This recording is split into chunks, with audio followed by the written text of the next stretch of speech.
E nessa BGS, a gente conversou muito, tipo, sobre a vida, sobre nossos problemas, e batia muito uma coisa com a outra, sabe? Se encaixava.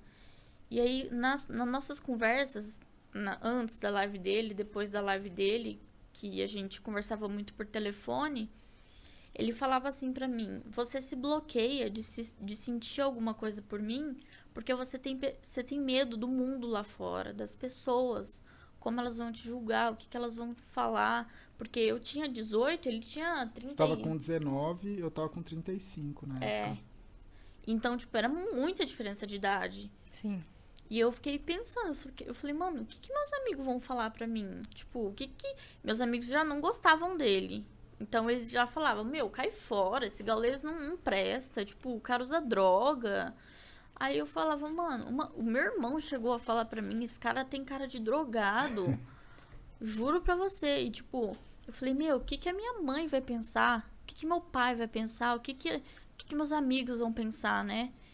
E aí, isso me bloqueava muito de sentir alguma coisa por ele. Então, eu fui meio que me abrindo com ele aos poucos, falando, olha, eu não consigo sentir alguma coisa por você por conta desse bloqueio que eu tenho do mundo, né, lá fora. Aí ele falou assim, mas você prefere escolher o mundo lá fora ou você prefere ser feliz? Tipo, dá uma oportunidade, dá uma chance, sabe? Mostra pra você mesmo que você consegue. Você que falou a coisa certa. Ele falou pra mim, você merece ser amada. Você já passou por tanta coisa ruim, você merece uma pessoa que te ame, sabe? Que cuide de você. Então, aos poucos, eu fui gostando dele. Só que ele tava nesse relacionamento que já não tava dando certo. Aí, o que aconteceu? Não, já tinha terminado. Nessa época aí que a gente tava nessa conversa. Então, foi na BGS. Então, na BGS, Na BGS já tinha. Você tava no vai e vem. Tava? Tava, eu Tinha lembro. terminado e voltado? Não, tipo Não, eu assim, já não tava. Eu pra tava. terminar, mas Eu não tinha. Eu acho que nessa época aí eu já não tava mais encontrando. Porque ela também não era daqui de São Paulo. Não, tava na época do, tipo, não vou ver mais, mas eu preciso ainda botar um ponto final, entendeu? Saquei. Uhum. E No seu coração meio que já tinha acabado. Isso. Então, eu falei, olha, você precisa resolver essa questão do seu relacionamento, né? Porque eu não posso ficar com uma pessoa que namora, uma pessoa que tem uma pendência, né? E aí ele falou assim, não, tá, eu vou resolver isso. Aí ele foi, terminou com ela e falou pra mim, pronto, tô resolvido. Aí eu falei, nossa, aí ele, agora você se resolve. Aí eu pensei, né, e tal. E fui deixando rolar, Conforme o tempo, teve um dia que eu acordei, falei, meu, eu amo esse cara. Aí eu mandei no WhatsApp dele, falei, eu te amo. Aí ele ficou feliz, nossa, ele ficou super feliz. Ele me ligou, falou, não acredito, que não sei o quê.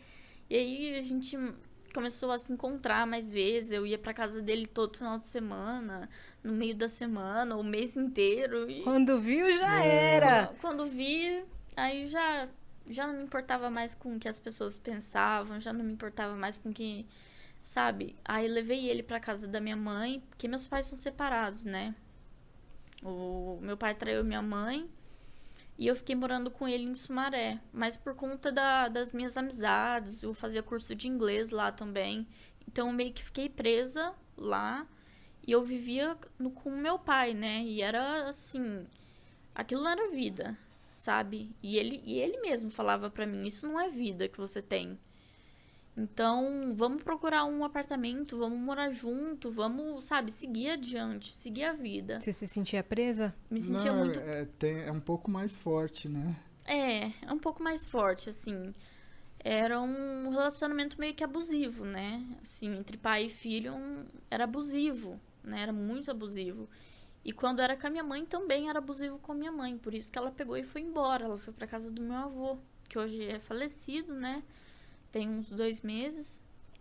Uhum. E ela mora lá no interior, mas ela tá ficando aqui em casa, né, com a gente.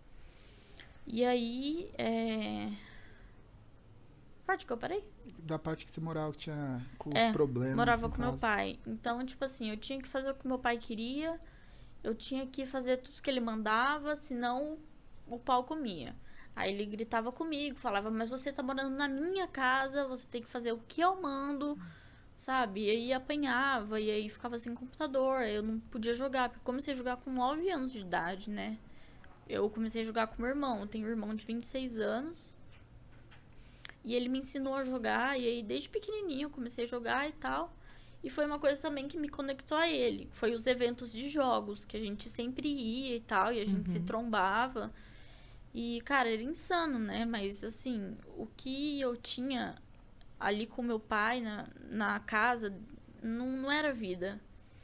Então, aí eu peguei e falei pra ele, não, vamos. Aí eu comecei a procurar apartamento. Eu demorei 5 meses pra achar um apartamento.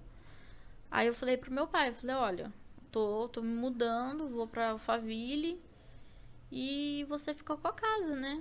Aí meu pai ficou sozinho em casa, sem ninguém. Eu fui morar com ele. Aí hoje até hoje a gente mora junto, desde 2019. E acho que foi basicamente isso, né? Acho que foi 2019 a gente mudou, né? 2019. Qual foi a reação do seu pai com a sua saída? Ele ficou bastante triste, mas assim... Era... Não tinha comparação, assim, a tristeza dele com a minha. Sabe? O que eu sentia e o que ele sentia. Então, eu acho, assim, que infelizmente o meu pai, ele é uma pessoa digna de dó. Porque ele fez muito mal pra mim, pra minha mãe, pro meu irmão. Ele me batia muito, ele batia muito no meu irmão. Ele tratava de forma agressiva minha mãe, né? E eu e meu irmão crescia vendo isso, esses tipos de abuso, né? Porque abuso não é só abuso sexual, tem abuso psicológico, verbal, então. E a gente foi crescendo vendo isso, né? E o meu pai sempre humilhando minha mãe, humilhando a gente. E a gente meio que cresceu assim, né? E eu precisei amadurecer muito cedo. Então, desde nova eu já entendo um pouco das coisas, do mundo, como que era, como que funcionava. E pra mim foi bem difícil, né? Porque relacionamento pra mim nenhum dava certo, era sempre traição. Aí não podia confiar em amigo, porque teve o problema que eu fui estuprada, né? Eu tinha 17 anos. E eu contei pros meus amigos, né? Eu falei, olha, aconteceu isso comigo. E os meus amigos, eles davam risada. Eles falam, pô, isso não é assunto que se brinca, você tá zoando com a nossa cara. Eu falei, não, eu tô falando a verdade. E eu fui na polícia, a polícia falou, olha, não tem o que a gente fazer. Aí, tipo, ninguém queria nada com nada, ninguém queria me ajudar, eu não tive apoio de amigo. Não deram importância, assim. Minha mãe só chorava, meu pai colocava a culpa na minha mãe, meu irmão falava que era mentira. E eu não tive, assim, não tive um acolhimento, né? A palavra certa, assim, um acolhimento. Então, eu meio que vivi isso sozinha. Então, foi muito difícil pra mim. Eu precisei amadurecer muito cedo e falar, não, eu vou passar por isso. E eu não passei por psicólogo, não passei por psiquiatra, não passei por nada. Eu fui no médico, fiz os exames, tomei muito remédio. Assim, eu quase morri nessa época. Porque eu tomei um negócio que chama coquetel, que são vários remédios. E um deles me deu reação, que é a amoxicilina. E deu reação no meu corpo inteiro e eu tive início de uma parada cardíaca, né? Meu Deus. Então, minha mãe só chorava, ela não conseguia falar comigo. E assim, pra pedir pra me levar no hospital, eu tinha que pedir pra minha vizinha. Porque minha mãe não tinha condição, meu pai não tinha condição, sabe? E aí eu meio que fui enfrentando as coisas sozinhas, até eu conhecer ele, né?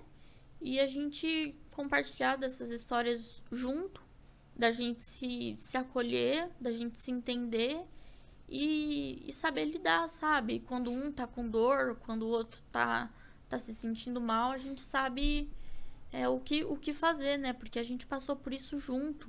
A nossa história bate muito uma com a outra, né? E a dor que ele sente, você já conhece. Sim, e a dor que eu sinto, ele conhece. Então meio que encaixa assim mesmo, sabe?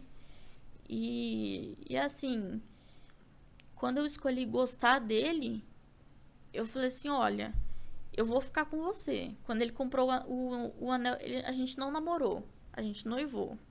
A gente pulou a parte do namoro. Entendi. Então vocês se conheceram, decidiram que vocês iam começar a ficar E depois foi noivado, não Porque foi namoro. foi uma coisa muito intensa, foi uma coisa muito forte que a gente sentiu um pelo outro.